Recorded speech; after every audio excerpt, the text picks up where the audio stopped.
60 seconds to comply. I think you'd better do what he says, Mr. Kenny. You have 60 seconds to comply. This is minute 62. Part man. Pod machine. All pod. This minute begins with Boddicker's men preparing for a fight, and ends with said fight going down. Yeah. I was worried he didn't have a lot to say about this, because it is just a 2-minute action scene. Let's just be brutally honest. Yeah, action scenes are incredibly difficult to review. Thankfully, Prometheus doesn't really have too many. But yeah, you have to. It's a totally different part of your brain that you're analyzing with. That you're breaking the visual down, the stunts, the I don't know, choreography, which I was totally oblivious to until doing Movies by Minute.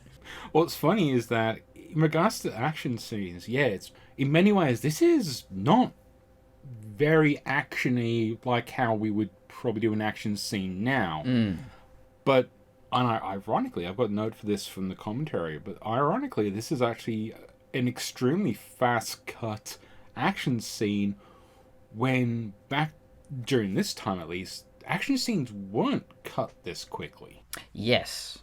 And yeah, I mean, it is this in the next minute more than the next? There's a very legitimate reason for it as well. Oh yeah. I brought this up briefly at the last minute.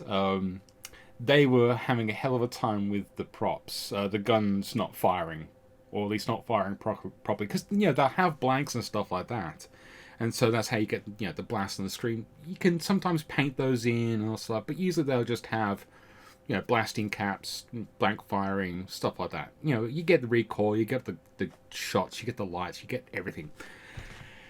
They weren't working well this day, and so a lot of it was they were shot it to be long extended shooting sequences, but then every single time one would shoot, like properly shoot, then the next guy's gun would fail.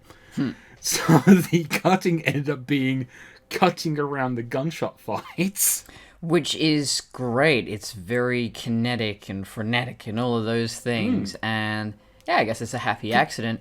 And I'm wondering down the track how much that really changed action scenes forever. Like the whole Jason Bourne kind of look that really took off there with the really shaky camera. Yeah, you also look at the what's his face, old Christopher Nolan's Batman thing. Yeah, does that all trace back to a happy accident on Robocop? I don't know. I legitimately don't know, because I don't recall. Of course, I don't. I wasn't analyzing movies when I was a kid, but like I don't. For me, like I think action's always been cut fast. Like no, surprisingly, I mean it's faster than everything else. Cut fast in regards to compared to other shots. Like that's tends to be when it speeds up. Yeah. Arnold Schwarzenegger gets out the rocket launcher, shoots the rocket launcher, quick cut to the thing explodes, back to Arnold Schwarzenegger, pivoting, shoots something else, that explodes. That kind of cut editing. Yeah, although I'm thinking of, paced. The old Bond movies where you could just see the entire set. You're seeing everything going on. The damsel in distress tied up over here. Sean Connery's over there punching dudes. You just see everything. You can see that all the stunt guys are standing around waiting for their turn to get punched in the face. Yeah. Well, if you listen to Kill James Bond, they really do go into how badly or poorly edited a lot of those older films Oh my were. God, yeah. And yeah, so I think more frenetic editing, it's so obvious to us now, but I guess it just didn't occur to people back then. Well, it's usually like inserts is what I should refer to. Yes, as inserts. These like the action reaction. Robocop shoots a gun. You see where the bullet lands. If this was just 2 minutes of Robocop, let's be brutally honest here, stiffly walking through this thing in one long cut. Might not work. Although I think they do lean into that beautifully in this scene, and it's frustrating because this minute, it's more. We want to talk about the next one, but okay, focusing on this one.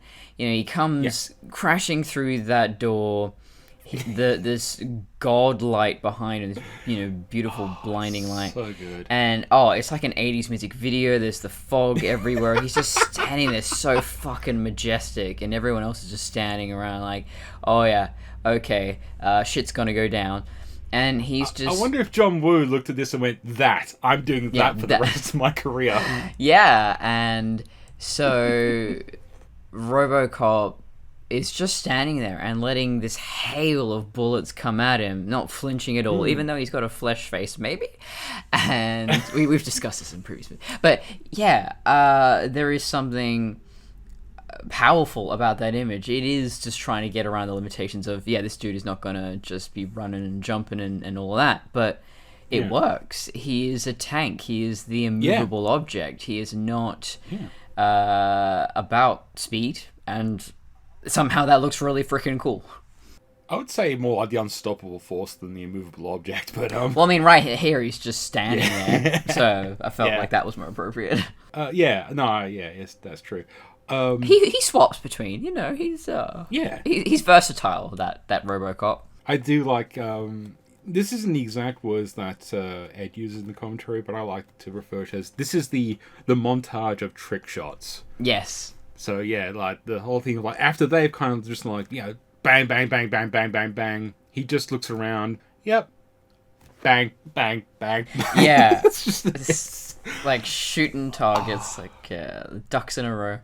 Yeah, and the fluidity of Robocop's movements, like Weller acting the shit out of how those like mime classes really paying off, just conveying so much with just so little, just very fluid movements. Move, bang, move, bang, move, bang. He's robotic, he's fluid, he's doing the best he can with that costume, and it's phenomenal. But I will say that Robocop's targeting system is fucking slow as hell. I could have clocked all those dudes in that warehouse in half the time. Is he running on freaking Windows 1.0? I don't know. By the way, Windows 1.0 came out in 1985, so it was actually around at the time. Yes. Well, yeah. I make historically accurate jokes. Don't let anyone say otherwise. God, it must have been around about minute 20 or so when we finally get the first POV shots of RoboCop, like tracking the pen and stuff like that. This, gotta remember, this was all the overland stuff was done analog. It wasn't digital. Digital wasn't being. It was being developed, but it wasn't in use in Hollywood at the time. So you got to remember, this is a panning shot POV, and so they had to draw those lines. One of the reasons why those targeting blips happen is because they had to be hand drawn. Because that's animation. So you think about it that way, you'd have to draw, like if that was trying to be like something that was like outlined for like about a second, 24 frames a second, tracing that and doing all that, it was a lot of work. And so it became this very minimalistic overlay. And believe me, I've got shit to say about that in regards to the other movie next minute. And so it was one of those things where it's very minimalistic, but at the same time, I think that works better than like having like the Tony Stark screen full of garbage. Yes, the HUD heads-up display. Yeah. So I think it's really, really solid that it's just this thing of like, okay, yeah, that's just him figuring out where everything is and then proceeding to just track and murderify the whole thing. However, there is I saw this thread in when I was doing some research on the Cocaine Factory. Does Robocop actually kill anyone in this scene?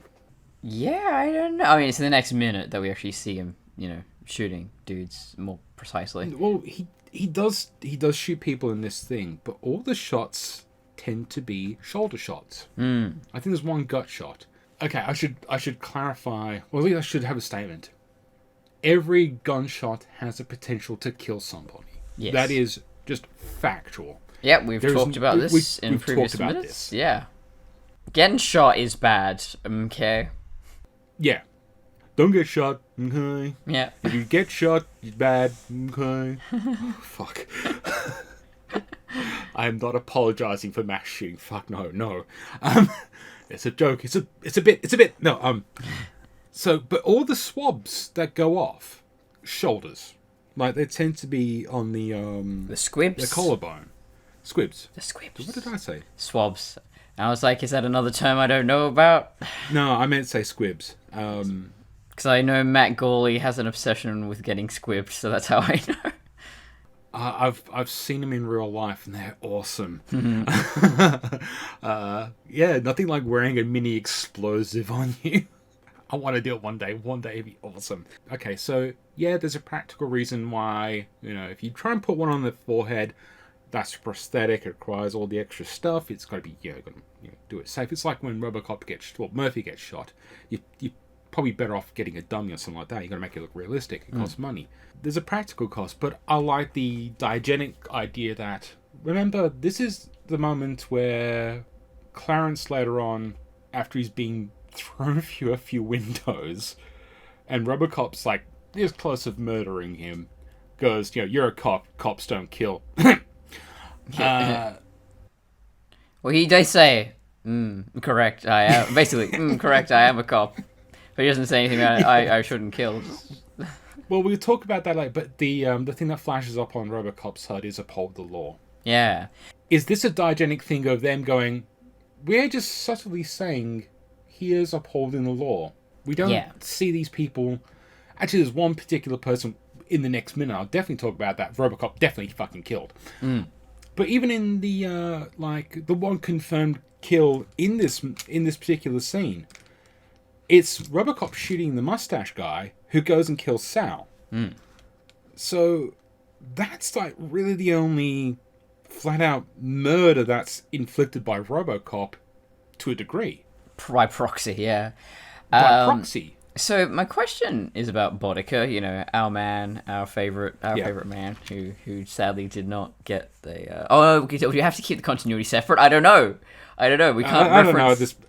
I don't care. Yeah. I don't care. Yeah, if anyone's listened to the Christmas episode and wondering what the fuck's going on, it's the alternate universe where we developed from the April Fool's episode? Yes, it's the Hammerverse. We've called it the Hammerverse. It's a universe where Hammer was more popular than Robocop, which doesn't really technically exist. I don't know. What is the continuity there? We just make it up. And yet somehow Boddicker got a prequel series? Yeah, I don't know. I don't know. Anyway, yeah, so our man Boddicker. My question is, and I think maybe it'll be explored later on, but yeah, I did watch ahead in this scene just to make sure. Me too, So I couldn't help it. He was basically hired to kill Murphy, but does he know that Robocop is Murphy? Does he ever find out? I cannot remember. Well, I don't think he's hired to kill Murphy. He's just hired to cause chaos. And that was the other Murphy question. Was just a bonus episode. Did Dick Jones basically orchestrate it, but he didn't deliberately say, "Oh yeah," like how he got Morton assassinated. That's a very direct line there from Boddicker knowing about it. But was it just Dick Jones creating this situation where Murphy's probably going to get killed here? And I know of Boddicker. I don't know if they were in cahoots yet. No. I'll explain the reason why I flat out say no. The orchestration of getting prime candidates for Robocop into dangerous situations was Morton. That's text. Ah, okay. Dick Jones also doesn't want Robocop. That's also text. So Dick Jones has nothing to do with Murphy's death. Oh, true, yeah. And the reason I say no, Boddicker wasn't hired to kill Murphy is just that could have been any cop at any time coming upon the robbery in progress. It just so happened that Lewis and Murphy were at the scene at that time. It was the cosmic coincidence. But Murphy being put into the line of fire was a deliberate action by Morton. So, cosmic coincidence, but slightly orchestrated. And then, we've brought up the whole idea of Murphy being the only candidate that could do it. That's more of a retcon from later movies. Right. And then, yeah, so I don't know. Well, Boddicker knows Dick Jones at this point, of course. Yeah. I don't know if he knows much about Robocop, if at all. So, I would say no. yeah, because he's saying, oh, I'm protected, but Yeah. does he know that works on Robocop? I don't think so. Well, you got to remember that. Okay, skipping ahead for like I don't know 3 minutes from now, he only manages to stop Robocop when he invokes the law, which he is programmed to uphold. So, I think that's just Clarence realizing he's in over his head, is scrambling to figure out what's going on, what to do. The Dick Jones OCP connection clearly didn't work, but he shot himself in the foot, figuratively speaking, because that implied Dick Jones, leading on to the denouement confrontation. And I don't think even Boddicker would even give a slight single fuck if he figured out that Murphy and Robocop was the same guy, because literally throughout the last act of this movie, Robocop has his helmet off, and it's not like Boddicker goes, oh, that's that cop I killed that one day. Yeah. And if this was a Monday film, that was what would totally fucking happen.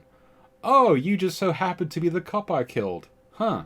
Or even Robocop doesn't really bring it off, even though it's a deeply personal thing. You know, he just... You know, he does call Clarence out, but it's not like going, haha, I'm going to get revenge for the time you murdered me. Yeah. No. Just simple, to the point. Yeah. Sorry. That was a hell of a tangent.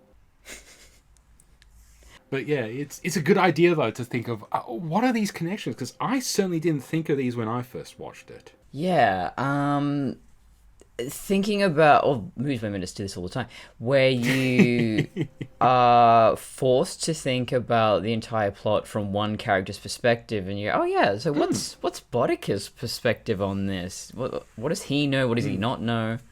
I do like how, okay, so skipping a little bit to the book.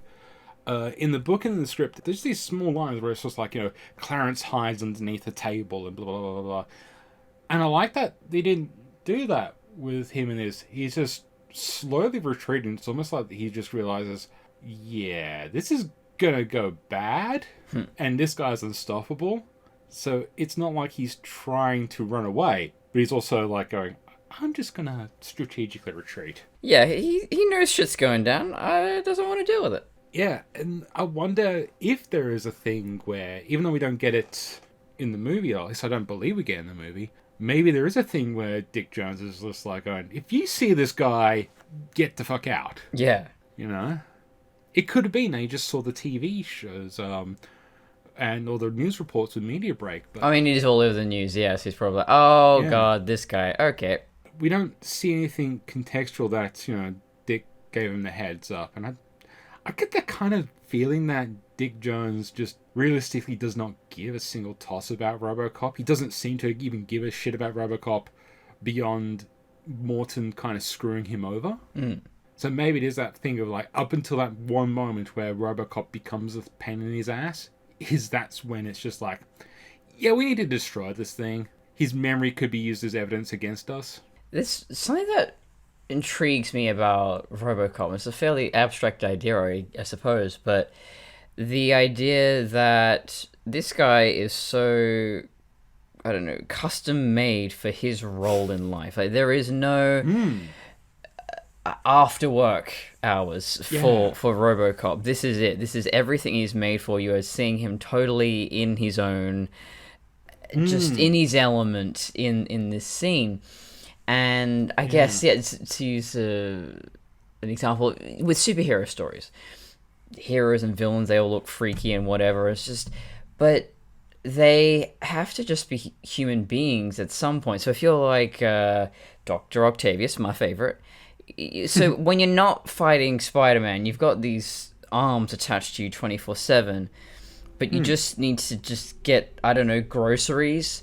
What do you do? And it's also 2004, so you can't just order online and have groceries delivered to you. So I don't know. Well, he does have that big trench coat, I guess. He could probably just, stuff him in there. And, you look like a Teenage Mutant Ninja Turtle. Yeah, and I mean, it seems like he owns his house. He's financially pretty well off.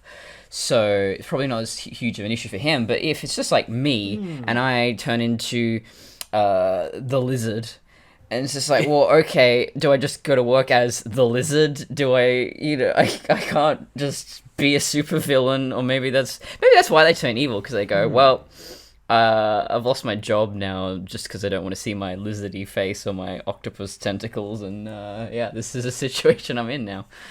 No, that's quite true. And like in the metatextual writing in like superheroes, I know this is going to say for the most part, because yes, there are some superheroes that have physiological changes which make them outsiders. The X-Men's essentially a parable on the entire thing.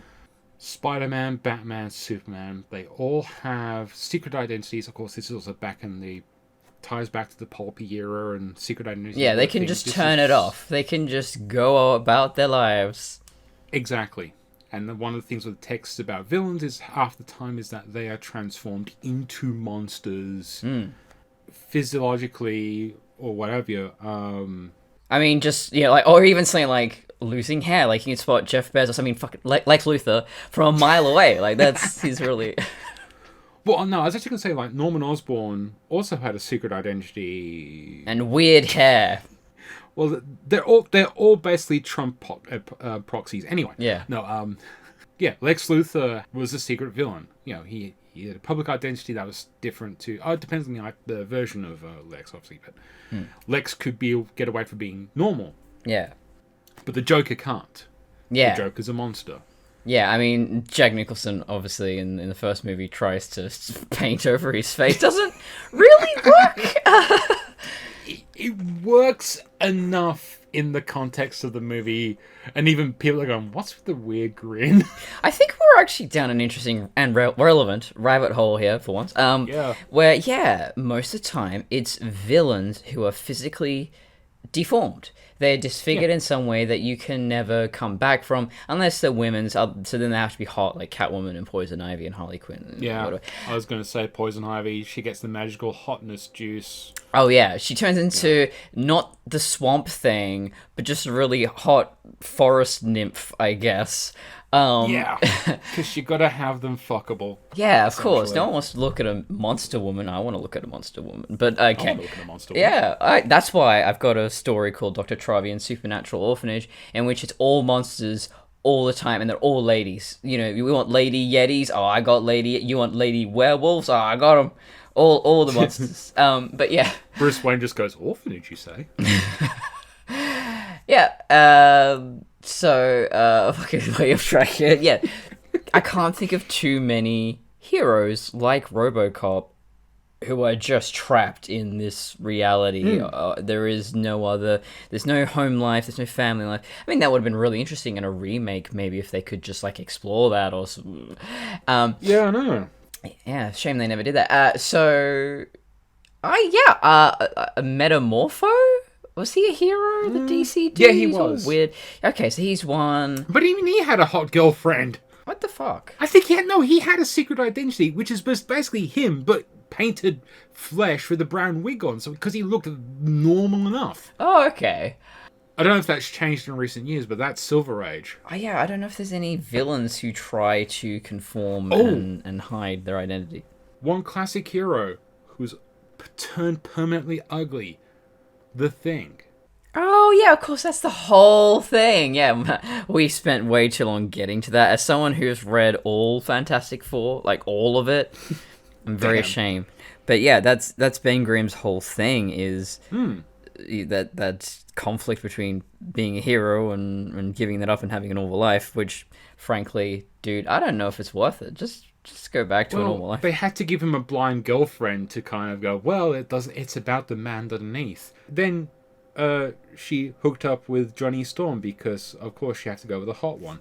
Yeah. That whole thing was really messed up. Yeah, no, I'm not happy about that. What's her name? Felicia, I think. Yeah. Alicia Masters?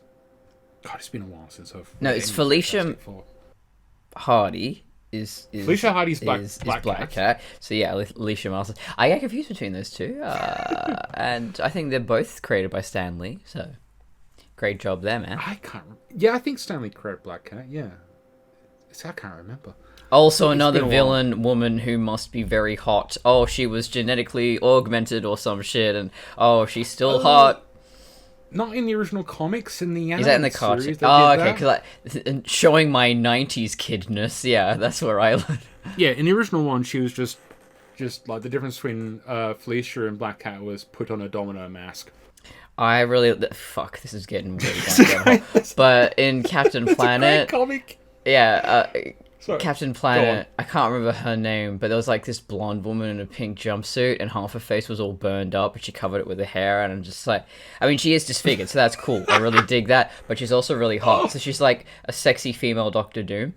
And yeah. So she's basically the female protagonist from Ready Player One, who I can't remember Oh, the name of. oh yeah, I forgot all about that. Who was supposed to be disfigured, but in the movie it's just like, don't look at my hideous scar. Where? Here. Where? Oh, that really? I thought it was like a birth. You mean the thing that you could just literally put makeup over and it would disappear within seconds? I don't even think that you would hideous need... birthmark? Yeah, I think you could just use like some concealer. I don't even think you'd need foundation. Just a little bit of spot cover. You're good. Yeah. I don't even think you need any makeup. It's just like, oh, Jesus. But yeah, okay. Long story short, we like monster ladies, more monster ladies. Thank you. And We've not got into my green skin chick fetish, which is, of course, Star Trek as well. Well, shit. It's exactly what I was hoping to spare you from. Hell yeah. And other concluding points is that there aren't very many heroes who are permanently locked into their one identity, except for Robocop. So he's kind of more like a villain in that sense. Well, doubling back onto that in the context is like, yes, it's funny how in regular heroes, you know, they have, or even like heroes that might have a monstrous form, they can morph, like say Ben 10. Yeah. They always revert back to normal standards. Ben Grimm being pretty much one of the very few exceptions. Swamp Thing is probably the only other one I can think of. Man Thing. They're very few and far between. And I don't think we even get that in movies that much at all. Oh, I mean, there's the Doctor Strange. Sorry, I'm so tempted to Benedict Cumberbatch's face. It's just like, oh, I mean, that Doctor Strange looks very strange. Oh, wait, no, that's just Benedict Cumberbatch. That's just Benedict Cucumber. Benefits coordination. I was trying to think of a funny name, and I just bailed, and then like reinserted the joke halfway through because I was going to say Benedict Cucumber does sound like a sandwich. Bandersnatch Cucumber, that's another one, yeah. But it's funny that we go on about this, about the monster being, you know, typically heroes are human presenting, or if they are monstrous, they revert back. Hulk is probably the biggest example of that, yeah.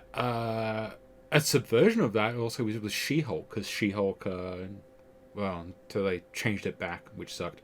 She-Hulk didn't revert back. Yeah, see, again, monster lady. hotter. She likes being a monster lady. She's big, she's green. What's not to love? Yeah, and again, green skin ladies and me. Hell yeah. But no, so okay, getting to the point. Robocop, the monstrous hero that cannot change back, even when his human face is finally revealed, it's still distorted, it's still monsterfied, it's still... Can we do a title card for this episode? So the title will be Robocop, the monstrous hero who cannot revert back, and then you do it like in a 1940s, 50s style poster. I don't know if that's worth the ding, but I'm tempted to make that make a poster of that. That'd be great. But my point is that, the villains in this movie they might get smashed up, but the villains are still very human. And they conform. They're very conformists in terms of, you know, they're all... Most of them are men in suits, whether it's business suits or police uniforms or... Clarence is being given the visage of an intellectual. Yes, it's all very conservative. And they're very powerful men in their own rights. It's all connected. It's almost like this movie was directed by an actual smart person. Yes! How the hell did we manage to get so much out of this minute? I didn't think we would, but it happened. But, yeah, that's reminds me of Oh, it was I think it was the King cast. And they were talking about Christine. Oh no, it was a different. I've been doing a lot of research on Christine for my movies about Robocop. Figured. Anyway, but yeah, these people were talking about how it is a movie and a book that is far better than the concept should have ever afforded, because you had, Stephen King at the height of his career. You had John Carpenter, arguably at the height of his career, but it's just the critics at the time didn't appreciate it, and this story is so much, it's elevated from where it might have been in other hands, and I think it's the same thing with Robocop. It's called Robocop. It would otherwise be this schlocky action movie, but it's so much more. It's very smart. And this is why it survives the test of time, because it has this veneer, glossy layer of schlock that people go, oh yeah, it's just that great action movie. But we don't talk that much about great action movies that don't have any kind of depth. We talk about movies like, say, Commando, mostly in that so bad it's good. It's how stupidly outrageous the fact that Arnold Schwarzenegger has one of the greatest dumb names in history, John Matrix. But we don't talk about the themes of Commando because it has none. Yeah. And it really does evaporate out of the public consciousness. Yeah. But Robocop survives to this day. It endures. And I think, well, it's like Shakespeare's. Well, it's weird to compare Robocop to Shakespeare, but Shakespeare, I think it's pretty apt. I think you understand where I'm coming from. Shakespeare was this broad entertainment. It was for every class of people. They would all show up and watch these plays, and they would tour it around and all of that. And it's incredibly intelligent. At the same time, there's dick jokes and vagina jokes and all of that. And it has so much to offer on so many levels. And I think Robocop is kind of like that. And I wish more things were like that. I mean, okay, so just for example, I saw Dune one weekend, and then the next weekend I saw Spider-Man No Way Home. And they're almost like polar opposites. Dune is very dense and very intelligent, and then all of that. There's a lot to be delved into and analyzed. Spider-Man No Way Home, it's the crowd pleaser. It's fun. It's got the feels. Oh, it's all warm and cuddly and wonderful. And oh my god, I cried. It's a popcorn film. It's a popcorn film, absolutely. But I don't think you have to go to those extremes. I absolutely think there's potential to write all kinds of Robocops that are that beautiful balance of intellectual and schlocky. Well, here's the funny thing. There's a movie that just came out that does that. It's called The Matrix Resurrections. Oh, yes, I've heard. It's very satirical and self-aware. It's... Oh, hell fuck yeah. It's a movie that a lot of people don't like. I think a lot of people that don't like it are the people that don't realize that the original Matrix had plots and themes. Okay, that's very reductionist of me, but I don't care. That's mostly for the joke. So Matrix Resurrections is also a movie that is very on the nose. They should have called it Matrix Rebooted. I'm really pissed off that it's not called Matrix Rebooted. I know! What the fuck were you thinking? Was it Lana Wachowski who directed it? I don't think the other one was. Lana. Yeah, Lana, what the fuck? It's right, rebooted. You're trying to be meta. Yeah, I'm calling it rebooted from now on. I don't care. I have decided. I don't care if no one knows what I'm talking about. They will, because I'm only going to refer to it as rebooted. Do you think she saw Kevin Smith's Jay and Silent Bob get rebooted and just go... Yeah, it's too soon. It's too soon. Yeah. No, without going too much into the plot, it is very much a movie that... I feel it's one of those movies... Because I posted on Facebook... This is not throwing shade on people here. I posted on Facebook that I'm just sitting down to watch Matrix Resurrections, and two people were like, oh, I didn't like it. And it's just like, wow, I thought it was going to be really bad. Like, I've seen... I talk about terrible fucking reboots here. I thought, oh shit, this is going to be really bad. Because I've been hearing online, like, a lot of people are going, wow, I really didn't like this. And I'm like going, oh, fuck. I wasn't in a great mood to begin with. I really wanted to get out of the house. So I went and, I was thinking, oh, shit, this might be crap. Because also, the memories of the sequels popped into my mind. And I loved every single fucking minute of it. Good, yeah. it's okay. It's not spoilers. It's literally the first 5 minutes of the film, but they literally start off the movie by recreating the first Matrix movie, and I was a little bit off-putting on that. I'm like, no, this is not a bunch of dumb people making a dumb movie to remake the original one.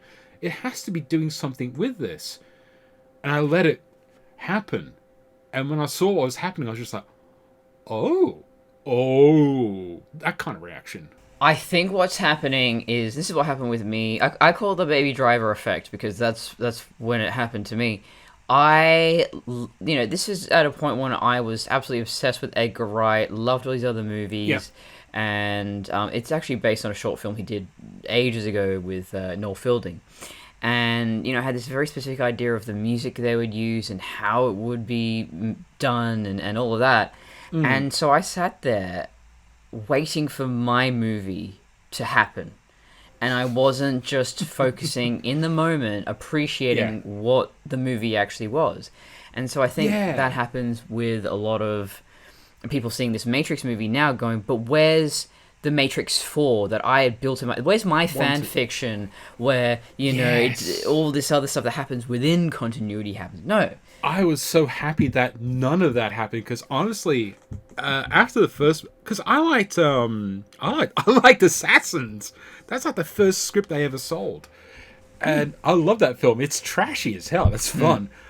But, like, I really need to sit down and watch Speed Racer. I keep avoiding it because... It's fun. It's very self-aware. They're aware that they are making an adaptation of an anime. They are not pretending it's anything other than that. They're going balls to the wall with that concept. Yeah. I've watched movies discussing Speed Racer, but I've never bitten that bullet. Especially because, like, I was so disappointed with a lot of this. I was disappointed by the sequels ultimately, and I was disappointed by... like things like V for Vendetta and stuff like that, and I was just there going, I was a bit disappointed with a lot of the Animatrix, I'll be honest. So it's just that thing when they're going, was this just like one movie that they did that was really a thing I loved? And then I would love if they brought back Animatrix. Because there's Love, Death, Robots now. I think there is a hunger for that kind of cyberpunk short story kind of thing, and yeah. Yeah, I've played and completed like Into the Matrix like 2 or 3 times, and I still don't like the game. So part of me's like, I don't know what my relationship is with the Matrix, and so going with all that baggage into 4, and then having been surprised by, wow, this is actually a movie that's got a lot to say. And I think that's what people don't like about it. It has a lot to say, and it says it loud. We probably have to go cut all of this out. I just realized we went on like a 10-minute tangent about the Matrix. No. Because I'm going to use this. Oh, okay. Okay, we're tying it back in. So instead of talking about a movie that has a lot to say and says it loud, let's talk about a movie that has nothing to say and says it very loud. Ah, perfect segue. Gaslighting Robocop. Alex, how do you feel? I feel fine, Dr. Norton. It was me who was preventing the segue this time. Haha. It was me, Dio. All along. Minute 66 begins with Norton saying, "You'll have your husband back," and ends with Lewis following after Robocop, trying to figure out what the hell's going on with his mate. Okay, so the only reason I wanted to bring this minute up myself, I have a note. My only note is, how the hell does this work? Yeah. In the first movie, it's established that OCP owns the cops. That's not been established here. OCP, Omnicorp and the cops have never been established to have anything going on. They just made a robot cop. Yeah, so the police chief there, she's just like, okay, I guess you're giving orders now. Why? Yeah. This is their co-worker that they know. That's the other thing. His face is revealed. So that's just Murphy standing there in his black fetish gear. And, he's just talking really robotically and so no difference. Yeah, like they don't... How would you react to that as a co-worker? You would just be, really concerned, confused and afraid maybe, but you wouldn't think... the last time we see these two characters together, the police chief and Murphy, she was tearing his ass out because of him being a shit cop. And now she just stood there dumbfounded while he just comes in and goes, I am taking over all the murder. I am Robocop, the bestest cop out here. He's like, just get the fuck out of here, Murphy. Jeez, I'm sick of your robot antics. It would be good if there was at least some kind of... I know it's cliche, but like a little bit of like, hey, now, interruption, or you can't fucking do this. Or maybe even like, the police chief going, look, you can't bust in here and do this. And Robocop's like going, Omnicorp bought the fucking cops. I own your ass, bitch. Something like that. But yeah, there's nothing, no conflict. You're not establishing anything. It's all riding on the fact that you have seen the first Robocop, and so your brain is going to fill in the blanks. This actually happened a lot with Prometheus and Alien Covenant as well. It's just that kind of sequelitis or reboot makeable-itis, where it's just, you are already 10 steps ahead of this story, so they're not trying. But I think, and I do this when I'm writing fan fiction as well, that I write it, the Stan Lee approach, that every issue could be someone's first issue. So write it like that, and you'll never have these kind of plot holes, because it forces you to really see from everyone's perspective. Yeah, no, that's entirely it. And in the first movie, we got the scene where Robocop shows up and Morton puts Reed in his place. And then we get the reinforcements of that later on with the Lewis scene, and it's that reassertion of like, OCP owns the cops and, get lost. And it's a lovely small bit, but it really establishes that power dynamic. Here we just have Murphy in a Robocop suit bust in. That's the other problem. He just busts in the middle of an actual thing that happens where they're going over caseloads. Yeah. Not even demand. He just flat out says, I'm doing this, and then walks out. And everyone's just like, huh? Yeah, what the fuck just happened? Yeah, this should be a major scene where they're establishing, so they've already done the press conference thing, but then now we're actually seeing how this comes into effect within the workplace, and that's just glossed over. Yeah, even if the chief is just like, yes, Officer Murphy, or even if there's like a little bit of like resistance, like, I have to capitulate to this machine. Show something! Yeah, it's a movie thoroughly uninterested in its own questions. Yeah, and that's one thing I always wanted to bring it up, because it just made me see that so much of this movie is you could have just added a tiny touch and it would bring it out. Yeah. And it's so disinterested in being anything interesting. And I was just looking up on Letterboxd. It's rated 2.4, and honestly, I think that's too generous. Someone gave it 4 stars. Someone gave it 4 stars. And this is, again, going back to... No, sorry. Okay. Ghost Smuts, 4 out of 5 review. If you watch this film expecting it to be some retelling of the original, you'll be disappointed. This remake is a completely different flavor to the original. No hyper-violence. Bullshit. And it's a 12A. I don't know what that means. If that concerns you, then I have news for you. Congratulations, you are now your parents. Shall I turn down the music too? Robocop is a definition of why you remake a film. Not to do exactly the same thing, but to spin the story to a modern-day audience. Does he have a Pepe avatar? Does he wear a red... I mean, his name is Ghost Smart.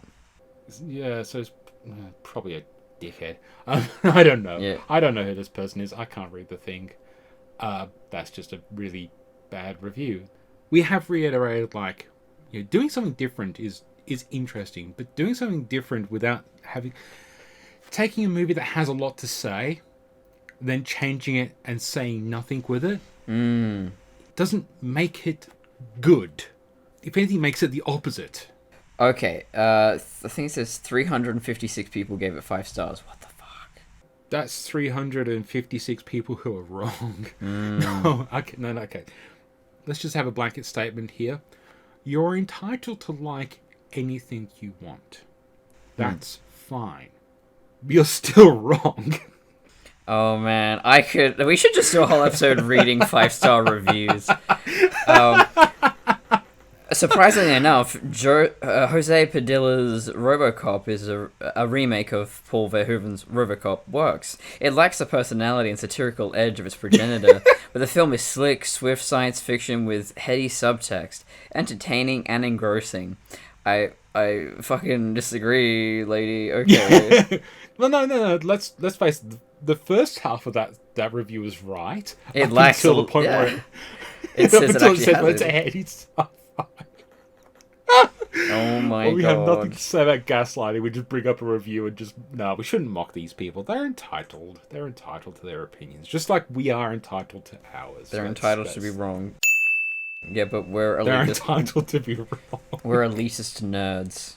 I think that's the episode. I think we've talked quite a bit. I think.